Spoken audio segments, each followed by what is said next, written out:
Sometimes, the richest places have the least heart. At 1:30 a.m. at the Zenith Horizon Miami, a limping single dad named Elijah Vance stood at the front desk. His coat was dusty, and he held his scared, autistic son. He just wanted a quiet room for his boy after 30 long, tired hours. But Cassandra, the proud front desk worker, rudely turned him away to help a rich man instead. The fight started because they judged a poor, disabled dad by his looks. This pushed Elijah to expose the bad bosses run by Harrison. He had to face rude staff and scary security guards. Could a kind act from a young intern save them before the secret owner showed his anger? 3 days before, Elijah Vance packed one small suitcase in Ohio. His son Caleb packed his own bag too. Caleb was 7 years old. He loved trains, soft blankets, and quiet rooms. Caleb was autistic. Loud noises hurt his ears. Bright lights hurt his eyes. Elijah learned to read every twitch in his son's small hands. 2 years before, Elijah's wife had died in a car crash on a rainy road outside Dayton. She left behind a son who missed her voice every single night. Elijah worked as a warehouse boss. He made $41,000 a year. It was not much, but it kept a roof over their heads. That week, Elijah got a phone call from a lawyer in Miami. And his father, a man named Richard Sterling, was very sick. He wanted to see his grandson one last time. Elijah barely knew Richard Sterling and had grown up rich, then walked away from that world to marry a warehouse worker. Her father never approved. Richard had wanted to marry into another hotel family, someone with a name that matched his own on paper, and refused and chose love instead. For years, Richard sent birthday cards, but never visited. Pride kept him away, even after Anne's death, even after his own grandson forgot his voice. Elijah never blamed Richard out loud. He simply stopped waiting for calls. He raised Caleb alone, one tired shift at a time, one quiet bedtime story at a time. Still, Elijah booked the cheapest flights he could find. 3 connecting flights, 2 long layovers, and 1 canceled gate. 30 hours of travel, door to door. Caleb cried on the first flight. He held his hands over his ears the whole time. Elijah hummed his favorite train song until his throat went dry. During the second layover, an older woman in the waiting area offered Caleb a small pack of crackers with a warm, easy smile. Caleb took them slowly, still shaking, but the small kindness seemed to calm him for a few quiet minutes before the next flight. Elijah thanked her twice. Small moments like that kept him going during the longest, hardest stretches of the whole tiring trip. By the time they landed in Miami, it was almost 1 in the morning. Caleb's small body shook with exhaustion. His shoes were untied. His eyes were red. Elijah carried Caleb the last 3 blocks from the bus stop. His old knee injury from a warehouse accident made him limp with every step. The night air smelled like salt water mixed with warm asphalt, the kind of heavy heat that clung to skin even after midnight. Somewhere close by, a bus engine rattled and hissed as it pulled away, leaving a faint smell of diesel trailing behind it. He at last saw the hotel lights glowing ahead. A tall glass building, a sign that read Zenith Horizon Miami in gold letters. It looked warm. It looked safe. He had no idea that his own wife's family had built this exact hotel chain 26 years before from one small motel on the coast. He had no idea his father-in-law still owned a hidden but controlling share of it. Nobody at the front desk that night would have guessed it either. Elijah just wanted one thing: a quiet room, a soft bed, somewhere his son could at last close his eyes and rest. The lobby of the Zenith Horizon Miami smelled like fresh lilies and old cigar smoke drifting in from the terrace bar. Cold air from the vents brushed against Elijah's damp neck. Marble floors gleamed under gold chandeliers. Every step echoed. Caleb pressed his hands over his ears again. The sound bounced off the high ceiling like loud bangs. At the front desk stood Cassandra Boyd, 29 years old. Her blazer was pressed sharp. Her heels clicked hard against the marble with every small movement. Cassandra looked up. She saw a man with a dusty gray coat. She saw scuffed boots with a hole near the left toe. She saw a tired child clinging to his arm. Her eyes moved over him slowly, from his worn collar to his untied shoes. Her mouth tightened into a thin, annoyed line. "Can I help you?" she said, her voice flat as glass. Not really a question at all. "Hi," Elijah said softly. "I have a booking. Vance. Room for two. Under in Sterling's old family account." Cassandra typed on her keyboard. Her long nails clicked against the keys, sharp and fast. She frowned at her screen for a long moment. "I'm not seeing anything under that name," she said. "We're really fully booked tonight anyway." Elijah blinked. His stomach twisted into a hard, cold knot. "The website said there were rooms open an hour ago." "Well, the website is wrong sometimes," Cassandra said, now looking past him toward the door. At that exact moment, a tall man in a navy suit walked in, trailed by a bellhop pulling 3 leather suitcases. His watch caught the chandelier light and threw small gold sparks. Cassandra's whole posture changed right away. Her shoulders lifted. Her smile bloomed wide and sudden, like a light switching on. "Mr. Coalfield, welcome back to the Zenith Horizon," she said, her voice at once warm and very sweet. Preston Cole barely nodded. He handed her a black card, without even looking at her. "Same sweet as always," he said. "Of course, right away," Cassandra said, now typing his information with fast, eager fingers. Elijah stood there, missed, holding his so-tired son. Caleb's small fingers gripped his father's sleeve tighter, sensing the sudden coldness in the room. "Excuse me," Elijah said gently. "My son is very tired. Is there any room at all tonight?" Cassandra sighed loudly, like his question was a personal insult to her evening. "Sir, like I said, we are fully booked." A vein near her temple pulsed once, small and quick, showing the anger she tried to hide behind her polished smile. Just then, another guest walked past and asked about open rooms. Cassandra smiled and told him yes, plenty of rooms were still available for tonight. Elijah heard every word. His jaw tightened. The muscles along his cheek pulled taut, hard as rope pulled tight. "You just told him there were rooms," Elijah said softly, careful not to raise his voice near his frightened son. Cassandra's smile vanished right away, replaced by something colder and sharper. "Sir, I think it's time for you to leave the lobby." "I'm not trying to cause trouble," Elijah said. "I just need one room. Please. My son hasn't slept in 2 days." Caleb whimpered and pressed his face into his father's chest, his small body shaking from the cold air and bright lights above them. Cassandra's eyes flicked toward Caleb, then back to Elijah, cold by the sight of a frightened, so tired child clinging to his father. "This is a 5-star hotel," she said, lowering her voice like she was telling something to a slow child. "We have standards to keep here." The words landed like a slap. Elijah felt heat crawl up his neck, but he kept his voice low and steady for his son's sake. "What standards he asked, "does a tired kid break?" Cassandra's nostrils flared slightly. She reached for the desk phone with a sharp, careful motion. "I'm calling my manager," she said, her tone final. A moment later, a heavy-set man in a gray suit walked out from the back office, fixing his gold cufflinks as he approached the desk. This was Harrison Pierce, 38 years old, manager of the Zenith Horizon Miami for the past 6 years straight. Harrison really believed he protected something important. In his mind, standards kept chaos away from paying guests who deserved comfort and order. He had built his whole career on saying no to people who looked like they didn't belong. Tonight felt no different to him at first. Harrison's shoes clicked sharp against the marble, each step careful and loud, like he wanted the whole lobby to notice his arrival. "What seems to be the issue here?" Harrison said, his eyes sweeping over Elijah's dusty coat with clear dislike. "This guest is saying no to leaving the lobby," Cassandra said quickly. "I now told him we're fully booked for tonight." Harrison folded his arms across his chest, standing close enough to crowd Elijah's personal space, a subtle move meant to intimidate. "Sir, I run a very certain kind of hotel here," Harrison said. "We cater to a certain kind of guest." Elijah's grip tightened around Caleb's small shoulders. "My son and I just need somewhere safe to sleep tonight. That's all." "Perhaps," Harrison said, glancing pointedly at Elijah's worn boots. "A place like this simply isn't the right fit for your problem."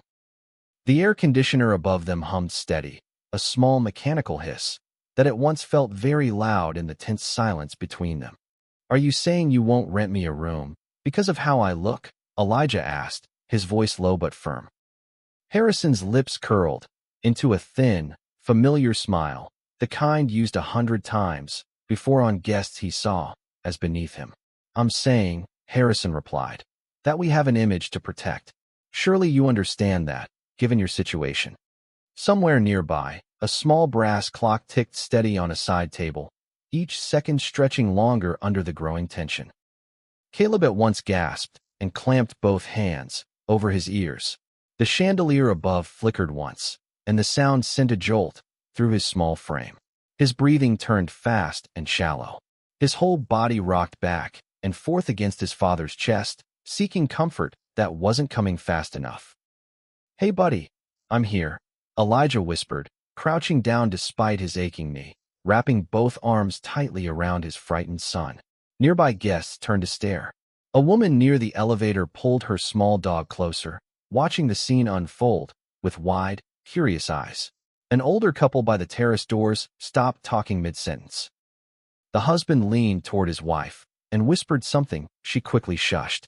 A young waiter holding a tray of empty glasses slowed his steps, acting like to check his phone while listening closely to every word. Nobody said anything out loud, but several guests softly pulled out their own phones, recording the scene from a careful distance. Harrison's eyes narrowed with anger, not concern. Sir, if your child cannot remain calm, I must ask you both to leave right away. He's autistic, Elijah said sharply, his patience at last cracking at the edges like thin ice under pressure. He's not causing trouble.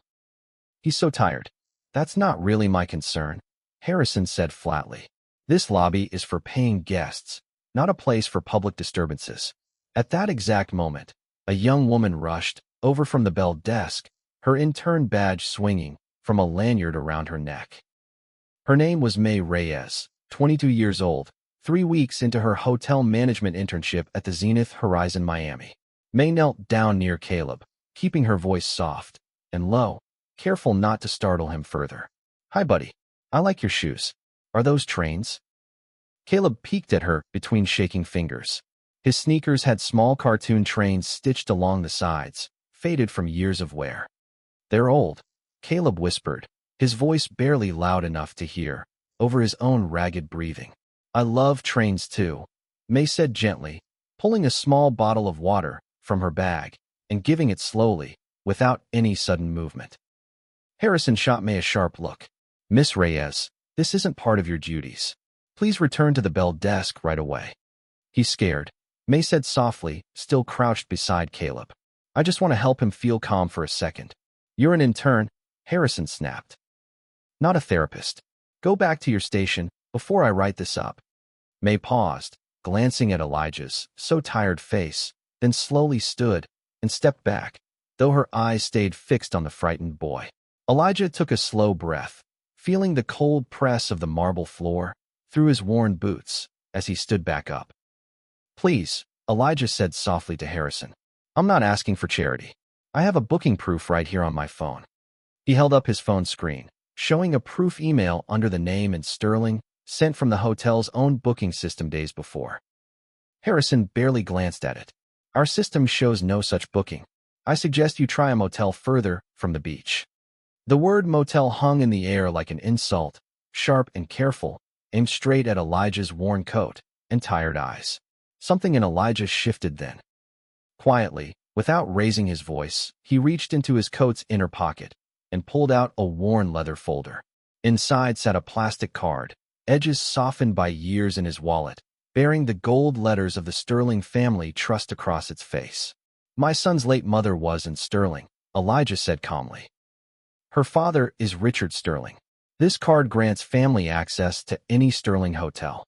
Cassandra let out a short, sharp laugh, covering her mouth like she couldn't quite believe what she was seeing in front of her. That's cute, she said. Anyone can print a fake card at a copy shop these days. Nice effort, though, I'll admit. Harrison took the card between 2 fingers, barely glancing at it, before handing it back, with a quick, cold flick of his wrist. Sir, I've worked here 6 years, Harrison said. I know every real document tied to ownership. This is not one of them. It's real, Elijah said softly, his voice steady despite the growing tightness in his chest. Please, just call the number printed on the back. Harrison's jaw tightened. A thin vein pulsed once near his temple, small and quick, the only crack in his sure, calm face. I don't take orders from guests acting like to be something they're not, Harrison said. Security, please escort this man out. Two security guards stepped forward from near the elevator bank, their radios crackling softly, with static against their broad shoulders. The taller guard, a man named Marcus Doyle, placed a firm hand near Elijah's elbow. Sir, we need you to come with us. Please, Elijah said, his voice cracking slightly for the first time that night. My son is terrified. Just let me call the number. Caleb's small hands grabbed fistfuls of his father's coat, his knuckles turning pale white as he clung on with all his strength. The second guard, Dale Whitfield, stepped closer, his boots heavy against the marble floor, each step echoing through the frozen lobby. Dale had worked security at the Zenith Horizon for 9 years. He didn't like this part of the job, but orders were orders. He glanced at Caleb's shaking hands, then quickly looked away, uncomfortable with what he was being asked to do tonight. Around them, the lobby had gone strangely quiet. A bellhop froze mid-step near the elevator, holding a luggage cart he'd missed to move. The small brass clock on the side table kept ticking, its sound at once enormous in the silence stretching across the marble floor. Somewhere behind the front desk, a computer fan hummed steady, an ordinary sound made strange by the tension pressing down on the room. Sir, don't make this difficult, Marcus said, his grip tightening slightly around Elijah's arm. Careful but firm, practiced from years of similar problems. Elijah's face went pale, the blood draining from his cheeks, as fear for his son's safety outweighed his own pride and exhaustion. Okay, Elijah whispered, his voice barely loud enough to hear. Just please, let my son sit down first. He's not doing well right now. May, still watching from a few feet away, felt something twist hard in her chest. She stepped forward before she could stop herself. Wait, May said loudly, surprising even herself with the sharpness in her voice. Give me the card. Let me check something first. Harrison spun toward her, his face reddening fast. Miss Reyes, I am giving you one final warning. Stand down right away. Just 5 minutes, May said, now reaching for the card in Elijah's shaking hand. If I'm wrong, I'll walk away. I promise. Something about her steady voice made Harrison hesitate, just long enough for May to snatch the card and turn toward the desk phone.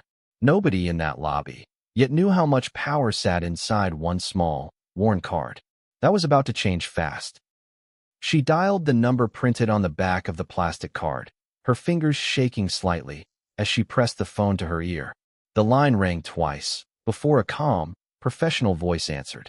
Sterling Family Office, this is Mr. Kane, who worked for the Sterling family speaking. Hi, sorry to call so late, May said quickly. I'm calling from the Zenith Horizon Miami. I need to verify a family access card. Read me the number printed under the barcode, Kane said, his voice at once alert and focused through the phone line. May read the 17-digit number slowly, her voice steady despite her racing heartbeat pounding hard against her ribs. There was a pause on the line, followed by the sound of fast typing. Then Kane's voice returned, tighter and more urgent. That card belongs to Elijah Vance, Kane said. Husband of the late and Sterling. Where is he right now, just? He's standing right here, May said. Security is trying to remove him from the lobby. The front desk denied his booking. There was a long silence on the line, followed by a sharp intake of breath that May could hear clearly through the phone. Do not let him leave that lobby, Kane said firmly. Mr. Sterling has been trying to reach his grandson for 2 days. 2 days, sir? May asked, glancing nervously at Elijah's tired face across the marble floor. Mr. Vance never answered his phone during the flights, Kane explained. We thought he was simply delayed somewhere along the way. He's here now, May said. But your staff almost sent him back out into the street a few minutes ago. Harrison, overhearing this, felt a cold drop settle low in his stomach, though his face still fought to keep its sure mask. Who just are you talking to? Harrison demanded, stepping closer to May, with narrowed, suspicious eyes locked on the phone. The regional director of the Sterling family office, May said, holding the phone slightly away from her ear so he could hear. Kane's voice crackled through the speaker, loud enough now for Harrison and Cassandra to hear every single word clearly. "Put the manager on this phone right away," Kane said. "Mr. Richard Sterling will want to speak with him himself." Harrison's hand shook slightly as he reached for the phone, his throat at once dry as sandpaper against his own nervous swallow. "This is Harrison Pierce," he said, trying to keep his voice level. "General manager of the Zenith Horizon Miami Hotel." "Mr. Pierce," Kane said, his tone icy calm. "Do you know who owns the controlling shares of this hotel chain?" "The Crest Group," Harrison said quickly. "I report right to their regional board every single quarter." "Crest Group," Kane said, "is 41% owned by the Sterling Family Trust, held by Richard Sterling himself."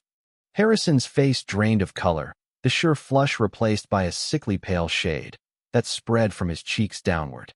"The man you just tried to throw out of your lobby," Kane went on, "is Richard Sterling's son-in-law. He is the only living link to his grandson." Somewhere in the silence that followed, the small brass clock ticked twice, each second stretching longer than the last. Cassandra's sure posture had fully collapsed. Her hands trembled slightly as she gripped the edge of the front desk for support. Her mind raced backward through the last 20 minutes, searching for some way to undo the words now spoken out loud. She thought about the rich guest she had smiled at so easily, and the tired child she had barely looked at twice. A tight, sick feeling rose in her throat, the kind that comes right before a person realizes a mistake cannot be unmade. "There must be some mistake," Harrison stammered, his voice losing its before sharp confidence wholly. "The system showed no valid booking." "Check under the name Sterling," Kane said flatly. "Not Vance. The booking was made under his late wife's maiden name, as requested." Harrison typed frantically, his fingers stumbling over the keyboard. A booking appeared right away, confirmed 3 days before under and Sterling's name. His stomach dropped. The booking had been there the whole time. Cassandra simply never bothered searching under the correct name. "Mr. Sterling has been watching the lobby cameras from his private suite upstairs for the past 10 minutes, Kane added softly. Harrison's head snapped up toward the ceiling camera near the chandelier, the one he himself had proudly installed 8 months before. He had once bragged in a staff meeting about that very camera system, calling it proof of his commitment to guest safety and security. Now that same system had filmed every cold word, every dismissive glance, every moment of cruelty toward a tired father and his son. The elevator doors chimed softly at the far end of the lobby. Every head turned at once toward the sound. An elderly man stepped out slowly, leaning on a wooden cane, his silver hair combed neat despite the late hour. This was Richard Sterling, 74 years old, founder of the very first Zenith Horizon motel built on this same stretch of coastline. His eyes were sharp despite his frail body, scanning the lobby, until they landed on Elijah, still holding his shaking grandson close. Richard's steps were slow, but steady, each one echoing across the marble floor like the final ticks of a countdown clock. He stopped right in front of Harrison, his look unreadable, calm in a way that felt somehow more frightening than shouting. "Mr. Pierce," Richard said softly, "I built this company from one small motel with 12 rooms and a leaking roof." "Mr. Sterling, sir, I had no idea," Harrison began, his voice cracking under the weight of sudden, huge panic. "I watched everything," Richard said simply. "Every word, every cold glance, every moment you decided comfort mattered more than kindness." Caleb, sensing the sudden shift in the room, peeked out from his father's shoulder, his small eyes locking onto the old man's face. Richard's look softened right away, decades of quiet longing rising to the surface as he looked at his grandson for the first time. "Hello, Caleb," Richard said gently, his voice shaking slightly. "I've waited 2 long years to say that to you." Caleb studied him with care, then slowly reached out one small hand, the way his father had once taught him. Richard took the small hand gently between both of his own, his eyes glistening under the bright chandelier light above them. Harrison watched this moment, his throat tight, with pain as the full weight of his mistake at last settled deep into his chest. "Sir," Harrison tried again, his voice thin and desperate. "I can explain everything. There was clearly a miscommunication tonight." Richard turned to face him fully, his cane tapping once against the marble floor with a sound like a judge's gavel. "You called my grandson a disturbance," Richard said. "You called my son-in-law unfit for your lobby because of his coat. I run a 5-star hotel," Harrison said weakly, grasping for the same words he'd used against Elijah less than an hour before. "You ran," Richard said calmly, "a place that forgot people matter more than marble floors." "That ends tonight, Mr. Pierce." The lobby fell fully silent.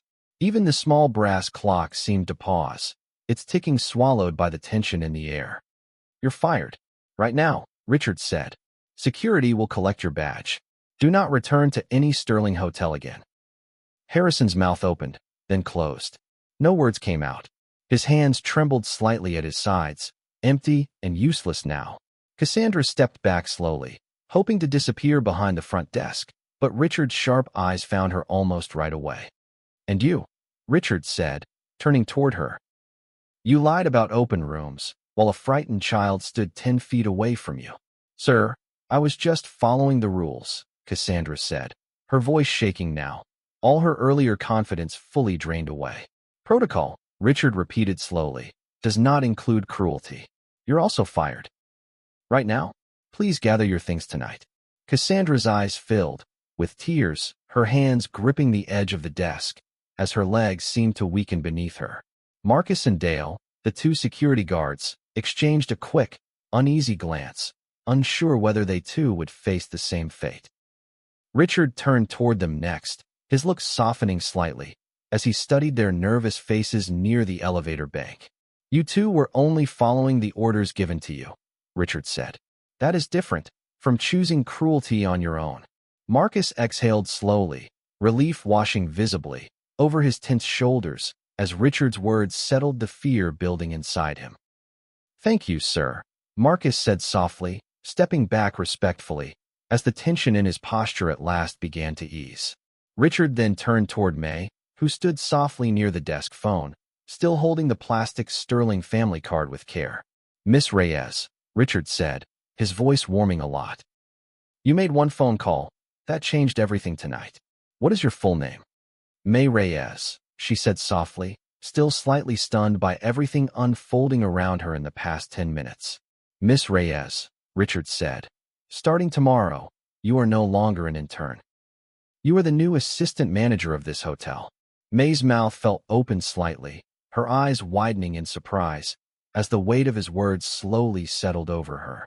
"Sir, I've only been here 3 weeks, she stammered, glancing nervously between Richard and the stunned faces around the lobby. "Kindness," Richard said, "cannot be taught in 3 years, let alone 3 weeks. You now have what this hotel truly needs." Elijah, still holding Caleb close, at last allowed himself to exhale, the tension in his shoulders slowly beginning to release. Richard turned back toward him, his look softening into something gentler, older, filled with 2 years of unspoken regret. "Elijah," Richard said softly, "I was wrong to stay silent after and past. I let my own pride keep us apart. You reached out when it mattered," Elijah said gently. "That's what matters now. Caleb needs his grandpa in his life." Richard's eyes filled with tears he didn't bother hiding, decades of stubborn pride at last cracking under the weight of love. "Come upstairs," Richard said softly. "I had the Sterling suite prepared for you both 3 days ago. It's been waiting." Elijah nodded, shifting Caleb gently in his arms, as the small boy at last allowed his tired eyes to close fully. As they walked toward the elevator, May knelt down one last time near Caleb, giving a small, gentle smile. "Good night, train buddy," she whispered. Caleb, half asleep, managed a tiny, tired smile in return before drifting off fully. The elevator doors closed slowly, holding father, son, and grandpa upward together, toward the quiet room they had traveled 30 hours to find. 3 weeks later, news of that night spread softly through every Zenith Horizon hotel across the country, whispered from staff member to staff member. Harrison Pierce never found new work in hotels again. His name appeared on an internal industry blacklist within 72 hours of that night. The filmed lobby video later reached a local news station after a guest who filmed it softly sent the clip to a reporter. Harrison tried telling himself in one short interview, but his words sounded hollow next to the footage of a frightened child. His wife left him 2 months later, taking their 2 children with her because she could not look past what he had become. He sold his car and his boat within the year because he could not keep up payments without his old 6-figure hotel salary. Cassandra Boyd, humbled by everything that happened, later took a job folding towels at a small motel far from the beach. She often thought about that tired little boy with the train shoes, wishing she had knelt down instead of turning away. Months later, Cassandra wrote a letter to May, admitting she had never once thought about how her words might land on a frightened child. May wrote back with a short, simple reply. She said everyone deserved one honest chance to learn something new about kindness. May Reyes thrived in her new role. She trained every new hire herself on one simple rule above all others: kindness first, always. Within a year, she redesigned the whole front desk training program, requiring every new hire to shadow a hotel worker for 1 full week first.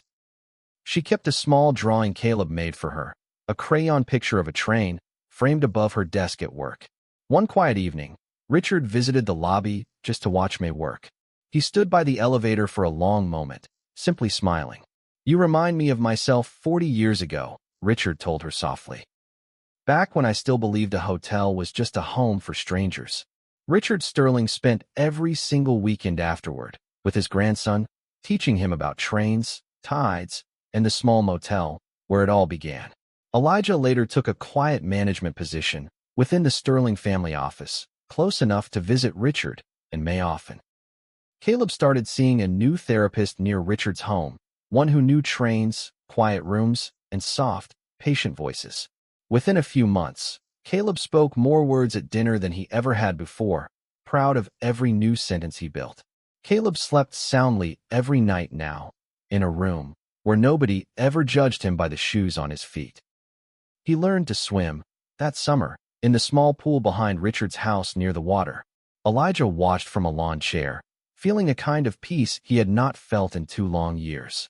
Sometimes at night, Elijah still thought about that cold marble lobby and the tired hours before it. He never wished for revenge. He only wished someone had looked at his son with kindness sooner. Marcus and Dale both kept their jobs at the Zenith Horizon, trained under May's new, gentler rules. Marcus later said, that night taught him more about respect than 9 years on the job ever had. Preston Cole, the rich guest from that night, never returned to the Zenith Horizon Miami again. He read about the story online and felt a small, quiet shame he never spoke about aloud. The Zenith Horizon Miami installed a small plaque near the front desk months later, easy to miss, unless someone looked closely. Richard held a short ceremony for the unveiling. He invited every staff member, including Marcus and Dale, the 2 guards, from that night. Caleb cut the small ribbon himself, giggling as gold confetti fell around his shoulders under the same chandelier where he once trembled. It read simply, "Kindness costs nothing. Judgment costs everything." May Reyes chose the words herself, remembering the night that changed her life. Elijah stood beside Richard during the small event, watching his son laugh freely under bright lights that no longer frightened him. "And would be proud of this place now," Elijah said softly. Richard simply nodded, because he could not speak past the lump in his throat. Sometimes, the richest places really do have the least heart. But sometimes, one small act of kindness is enough to change that fully.